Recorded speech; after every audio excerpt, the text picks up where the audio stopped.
Ano, grabe, may PCOS ako, tapos isa na lang yung fallopian tube ko. Kasi grabe, nakaka-trauma talaga yung nagkasakit ako kasi sobrang sakit talaga doon. So, maglinis tayo ng pinamalengke ni Daddy. Worth 1,000 pesos ata ito. Samahan niyo ako. Luto rin tayo ng lunch na kasi lunch time na. 7. Ayun. O sige, so right 7. Down 7. Yeah.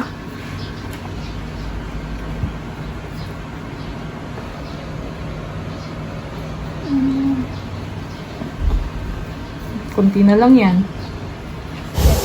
Namalengke nga pala si Daddy today, kaya ako yung tagalinis. Ito, nililinis ko na yung hipon. And yes, marunong na ako magtanggal nitong dumi. Dati hindi ko yan alam gawin. And habang may ginagawa ako, binigyan ko ng assignment si Amara, kaya nagsusulat siya ngayon para hindi niya ako guluhin at makapagtrabaho ko ng maayos. Galing nga pala ng work si Daddy, umuwi lang siya saglit sa lunch.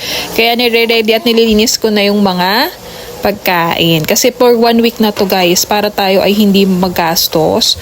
Nasa 1,000 yung nagastos niya dito. Itong crab is 1 kg, 450 ata.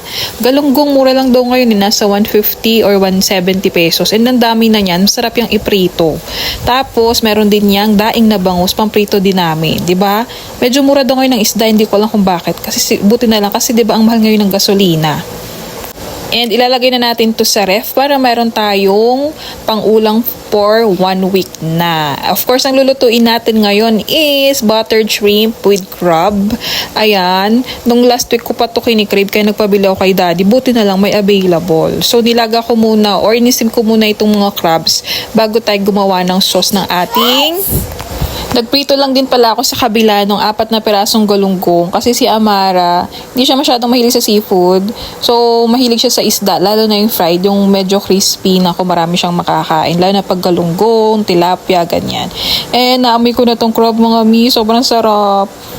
Ayan, dahil hindi na ako masyadong naduduwal nagsusuka, nakakain na ako ng medyo maayos ngayon. Kasi yung first 3 months ko, nasabi ko na, yung first 3 months ko, medyo nahihirapan talaga akong kumain.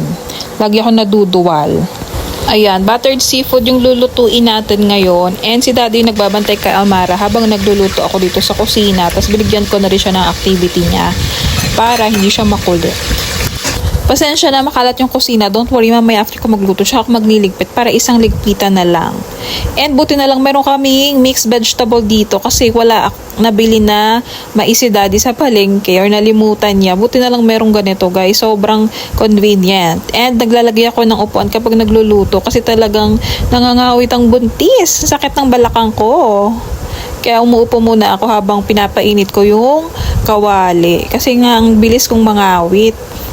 And then, ayan, gisa-gisa na lang muna tayo. Nagpabili nga pala akong Sprite sa kapatid ko. Buti na alala ko kasi nga, nilalagyan nga pala yun ng Sprite. And then, nilagay na natin ang butter.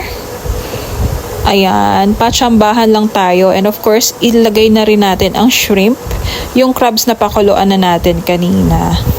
Ang bango na nito, mima ko. Buti na lang may tomato paste pa rin ako. Kasi dati tomato sauce. Okay din pala yung tomato paste tapos ketchup para medyo sweet na siya.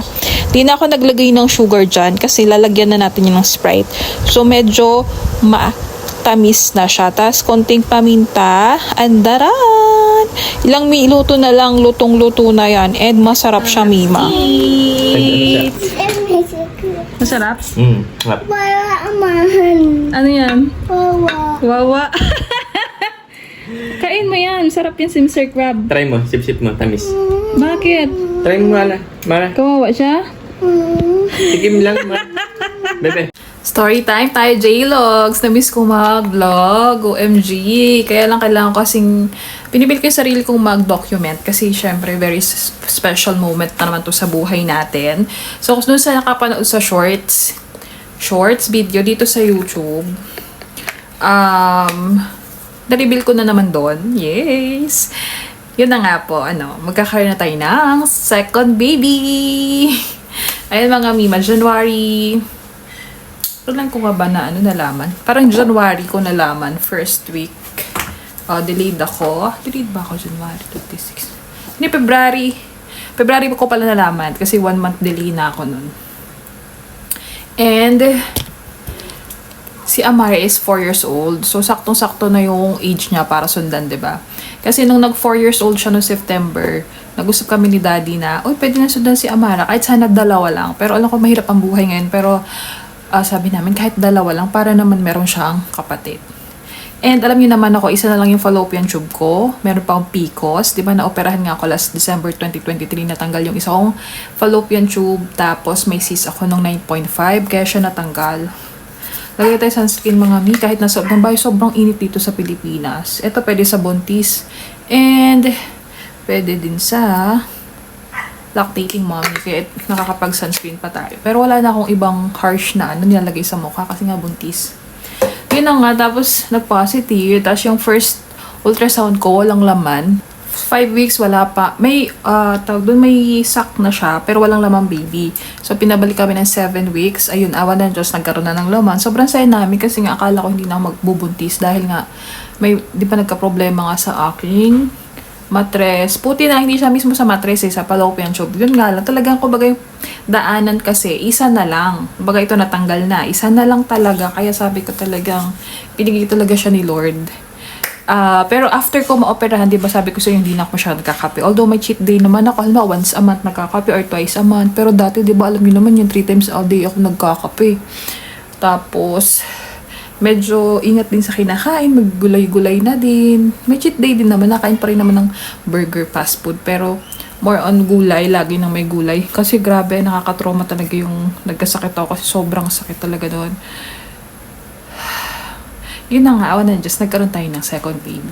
And right now, April 25, ano na tayo, may 17 weeks na. Thank you Lord, nakaraos na ako sa first trimester. Medyo mas maselan ako ngayon kasi hindi ko alam, medyo mas matapang yung pang-amoy ko or mas malakas yung pang-amoy ko. Dati kay Amara, hindi naman ako maselan sa mga ginisa, sa pritong isda. Ngayon, grabe, naduduwal ako. Tapos sa gabi, doon ako naduduwal. Tsaka yung hindi ako masyadong makakain. Kasi feeling ko, nagsusuka ako.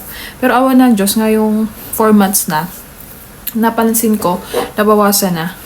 Pero alam nyo, pag ako nagluluto nung first trimester, okay lang sa akin. Hindi ako nababahuan. Pero pag iba naluluto, ay grabe, tago ako sa kwarto. Mga lalo na yung tuyo. Nagluto sila mama ng tuyo. Ay. Ayun. So lang yung i-record. And sana sipagin ako mag-video. Kanina nagluto tayo ng buttered seafood, shrimp, tsaka yung crab. Kasi nagka-crave ako noon last week pa. Sabi ko kay Daddy, bili naman siya. And buti medyo mura-mura yung ibang isda ngayon. So, ang budget natin is 1,000 for this whole week. Kasi minsan dito wala lang masyadong isda. Puro tilapia lang tsaka bangus. So, buti nakapamalengke siya kanina. Bangus, galunggong, tas seafood. Kasi yung baboy naman dito namin binibili malapit kasi mas fresh. Pag sa palengke, may amoy. So, yun na nga. Magkakaroon ng kapatid si Amara. Nakakatuwa kasi si Amara super excited. Pero nung una, parang alam mo yung mixed emotion ako. Ewan ko kung normal ba yun. Parang nasisisepak sa ko kay Amara. Wala pa nga si baby. Yung parang nisip ko parang paano ko pagkakasyahin yung love ko sa kanilang dalawa. Ganyan. Paano pa yung ibang madaming anak. Tapos sabi sa akin ng mga kananay ko, ay, by the way, napasok na pala si Amara. Mag-upload ako nung field trip nila. Matagal na yon, last November pa. Hindi ko pa na-upload pero ine-edit ko na siya nung nakaraan. Nakalimutan ko na i-upload. Pero marami kaming upload sa shorts kasi mas mabilis lang mag-upload ng video dito sa YouTube. Kaya, ayan, yung hindi pa nakasubscribe dyan mga mima ko, mag-subscribe na. Yung mga interesado sa pagbubuntis, saka yung mga buntis kagaya ko. Mag-subscribe na kayo dyan sa YouTube channel. And then maglalagay din ako ng product links na mga favorite ko ginagamit ko dito sa bahay. Gugutom na ako. Ayun, lagi akong gutom. Kakain lang, gutom na. Anong oras? Alas 5 na kasi. Pero hindi ako makain ng madami. Madalis ako mabusog. Kaya siguro mabilis ako magutom. And wala ako masyadong pinaglilihan. More on ano lang, lumpiang toge, lumpiang gulay. Ganun lang, inire-request ko kay Daddy. Ayun, ano pa ba? Bakasyon ngayon. So si Amara, nakabakasyon siya ng March, April and May. Sa June yung pasukan nila. Kinder na siya mga kami. So yun, 5 years old siya. Pagdating ni baby number 2, 5 years old na si Amara. Parang tamang-tama lang yung age gap nilang dalawa. Wish me luck. And miss ko kayo. Comment lang kayo kung may mga request kayong video dyan dito sa YouTube channel natin, J. Ocampo Vlogs. And please follow my TikTok account, Mami J and Amara, ANJ Mart. Lalagay ko lahat ng link sa description box tsaka comment section. At saka sa page natin, J. Ocampo Vlogs. Ayun lang. Namiss ko yung mga J-Log. Sorry ha. Mga Mina ang tawag ko ngayon kasi Mami na ako. Si Mara nandun naglalaro siya. And kakatas ko lang maligo. Hapon ako naligo kasi sobrang antok talaga kanina mga mari ko. Sabay kami natulog ni Amara. Parang after lunch, 2 p.m. Tapos nagising kami 4. 5 ako naligo. Sobrang init, grabe. And kamusta na si Pinas? Yes, mahal po ang bilihin ngayon dito.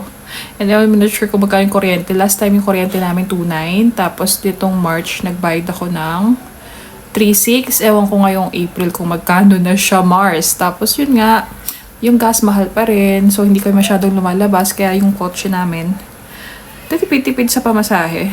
Nakakaraos naman mga J-Logs.